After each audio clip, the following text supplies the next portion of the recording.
ওয়াসিকাল্লাযীনা কাফারু ইলা জাহান্নামা যুমারা, জাহান্নামের শিকল লাগাইয়া বাঁধবেন আর জাহান্নামের দরজায় নেওয়া হবে। জাহান্নামের দারওয়ান ফেরেশতারা বলবে, আলাম ইয়াতিকুম রাসূলুম মিনকুম ইয়াতলুনা আলাইকুম আয়াত, তোমাদের সামনে কি কোনো ওলি আবদাল কোন রসুল যায় না কোরআনের আয়াত পড়ে বয়ান করে না? কলু বালা, বলবে হা। মানো না কেন? বলে ওয়ালাকিন হাক্কাত কালিমাতুল আযাবি আলাল কাফিরিন। কি হবে আফসোস করে, আসলে আমার মাওলার ওয়াদাই তো সত্য। আজকে কুফরি করার কারণে, আল্লাহর হুকুম অমান্য করার কারণে আযাবে গ্রেফতার হয়ে গেল। ও আল্লাহর বান্দারা, বাংলাদেশের ইতিহাসে যেই পরিমাণ গরম এই বছর, এই পরিমাণ গরম আর পেছনে যায় নাই।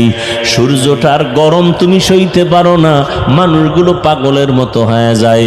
এই যে কয়েকদিন আগে বন্যা গেল, বিদ্যুতের লাইন বিচ্ছিন্ন হয়ে গেল, কত মানুষ বাড়ি ছাইরা যেখানে বিদ্যুৎ ছিল সেখানে গিয়ে একটু সময় কাটাইছে আত্মীয় স্বজনের কাছে।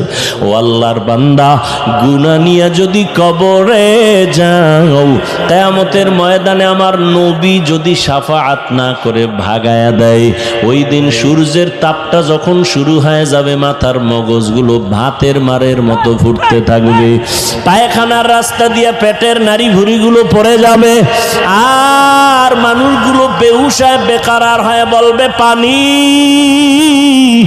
আল্লাহ পাক তখন পানি পুজগুলো জাহান্নামের থেকে আইনা এগুলো বলিত নয় নারী বুড়িগুলো গরম করে করে এরপরে মানুষের সামনে দিবে।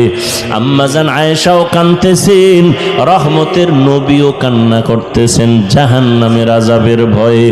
একজন সাহাবী আম্মাজান